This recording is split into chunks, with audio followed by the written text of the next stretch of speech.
بسم اللہ الرحمن الرحیم۔ السلام علیکم۔ مزمل وائس آفیشیل میں خوش آمدید۔ میں سائیکیٹرسٹ کے پاس بیٹھا تھا۔ بیگم کے کہنے پہ کئی دن سے ٹائم لیا ہوا تھا، اس لیے انہیں ملنے چلے آیا۔ کیا مسئلہ ہے آپ کو؟ تفصیل سے ذرا بتائیں۔ میں آنکھیں بند کیے چت لیٹا ماضی کی طرف سفر کرنے لگا اور میری زبان سے الفاظ پھوٹنے لگے۔ سب ٹھیک تھا۔ میں اپنے آفس میں مصروف رہتا اور نوشین یونیورسٹی میں لیکچرار تھی۔ بچے اسکول کالج سے آ کر اکیڈمی چلے جاتے اور پیچھے گھر میں صرف اماں اور نوکرانی ہوتی تھی۔ اماں کافی بیمار رہنے لگی تھیں۔ اکثر ایسا ہوتا کہ اماں کی رات کو طبیعت خراب ہو جاتی اور ہم انہیں لے کر اسپتال چلے جاتے، جہاں 4-5 گھنٹے کے ٹریٹمنٹ کے بعد ہمیں فارغ کر دیا جاتا۔ جب یہ اکثر ہونے لگا تو میری اور نوشی کی ورک روٹین خراب ہونے لگی۔ راتوں کو دیر سے جاگنے کی وجہ سے ہم دونوں متاثر ہو رہے تھے۔ انہی دنوں ایک دن نوشی نے مجھے کہا، سنیے، اماں کی وجہ سے ہم دونوں کو خاصی ڈسٹربنس ہو رہی ہے، کیوں نہ ہم انہیں اولڈ ایج ہوم چھوڑ آئیں۔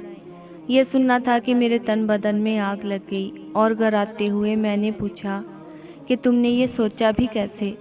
جانتی بھی ہو ابو کی ڈیتھ کے بعد اماں نے مجھے کیسے پال پوس کر بڑا کیا۔ آپ بھی نہ جذباتی ہو جاتے ہیں۔ میں تو صرف یہ کہہ رہی ہوں کہ شہر میں 20 اولڈ ایج ہوم ہیں۔ ہم کسی اچھے سے پرائیویٹ اولڈ ہوم کا انتخاب کریں گے جہاں میڈیکل کی بھی سہولیات ہوں، تاکہ خدا نخواستہ رات کو تو ہم یہاں ہوتے ہیں، اگر دن میں اماں کی طبیعت بگڑ گئی تو کیا کرے گی کام والی نجمہ؟ آپ ایک دفعہ مسز عباسی نے جو اولڈ ہوم پروجیکٹ شروع کیا ہے وہ دیکھ آئیں۔ اچھا، فی الحال اپنی بکواس بند کرو اور مجھے پڑھنے دو۔ میں نے اینک سیدھی کی اور پھر کتاب پڑھنے میں مصروف ہو گیا، لیکن میرا دماغ بار بار مسز عباسی کے بنائے اولڈ ایج ہوم کی طرف جا رہا تھا۔ اگلے دن اتوار تھی اور صبح میں گاڑی لے کر شہر کے اس پوش علاقے کی طرف بڑھ گیا جہاں وہ اولڈ ایج ہوم تھا۔ گاڑی پارک کر کے میں اس شاندار اور پرشکوہ بنگلے کی طرز پہ بنی اس عمارت میں داخل ہو گیا جہاں میرا استقبال پودوں کو پانی دیتی مسز عباسی نے خود کیا۔ اس دن میں نے وہ ساری عمارت گھوم پھر کر دیکھی جہاں میرے ذہن کے مطابق واقعی ہی بوڑھے لوگوں کے لیے جنت تعمیر کی گئی تھی۔ صاف ستھرا ماحول، بڑا سا سرسبز لان، پرشکوہ ڈسپینسری جہاں ہر وقت ایک ڈاکٹر تعینات رہتا تھا، اور اولڈ ایج ہوم کی اپنی 2 ایمبولینسز کے علاوہ وہاں زندگی کی ہر سہولت فراہم کی گئی تھی۔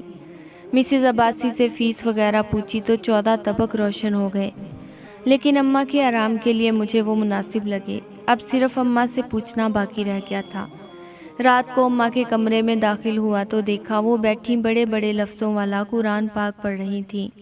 میں کمرے میں داخل ہوا تو انہوں نے سر اٹھا کر اوپر دیکھا اور مسکرائیں۔ میں چپ چاپ پہلو میں آ کر بیٹھ گیا، اماں کا حال احوال پوچھا اور پھر چپ۔ سمجھ ہی نہیں آ رہی تھی کہ بات کو کیسے شروع کروں۔ یہ مشکل اماں نے خود ہی آسان کر دی۔ کیا ہوا بیٹا، پریشان لگ رہے ہو؟ جی بس آپ کی وجہ سے ہی پریشانی تھی۔ کیسی طبیعت ہے آپ کی؟ میں ٹھیک ٹھاک تو ہوں، مجھے کیا ہونا، بس یہ کمبخت مارا بلڈ پریشر اوپر نیچے ہوتا رہتا ہے۔ اماں ایک مشورہ کرنا تھا آپ سے۔ بولو بیٹا۔ اماں میں ایک جگہ دیکھ کر آیا ہوں، میں نے ہکلاتے ہوئے بولنا شروع کیا۔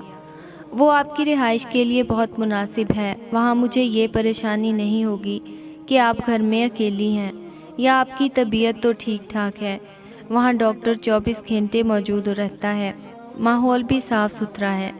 اماں کے چہرے پہ رقصہ مسکراہٹ تھم گئی تھی۔ ایک دفعہ ماتھے پہ بل پڑے اور پھر مسکرا دی۔ بیٹا مجھے بھی کافی دن سے محسوس ہو رہا تھا کہ تم لوگوں کو کافی ڈسٹرب کر رہی ہوں۔ ٹھیک ہے، کوئی مسئلہ نہیں، جیسے میرا لال خوش ویسے میں خوش۔ اماں نے مسکراتے ہوئے میرا ماتھا چوما اور میں کمرے سے نکل آیا۔ میرا ضمیر اس بے غیرتی پہ آمادہ نہیں تھا، مگر میرے حالات کچھ اور کہتے تھے، یا شاید میں حالات کا صحیح مقابلہ نہ کر سکا اور اماں کو میں اولڈ ایج ہوم چھوڑ آیا۔ شروع میں 2-3 دن بعد میں چکر لگا لیتا تھا، کبھی کبھی اماں کو گھر بھی لے آتا تھا اور اگلے دن پھر چھوڑ آتا۔ پھر میرے چکر کم ہوتے گئے، بس اتوار کی اتوار جانے لگا، اور پھر کچھ عرصہ پہلے تو حد ہی ہو گئی۔ کاروبار کے چند مسائل کی وجہ سے میں قریباً 1 مہینہ نہ جا سکا۔ اسی دوران وہ منحوس دن آ گیا۔ اتوار کا دن تھا۔ مجھے آج ایک آدمی کے ساتھ ضروری کاروباری ملاقات کرنی تھی۔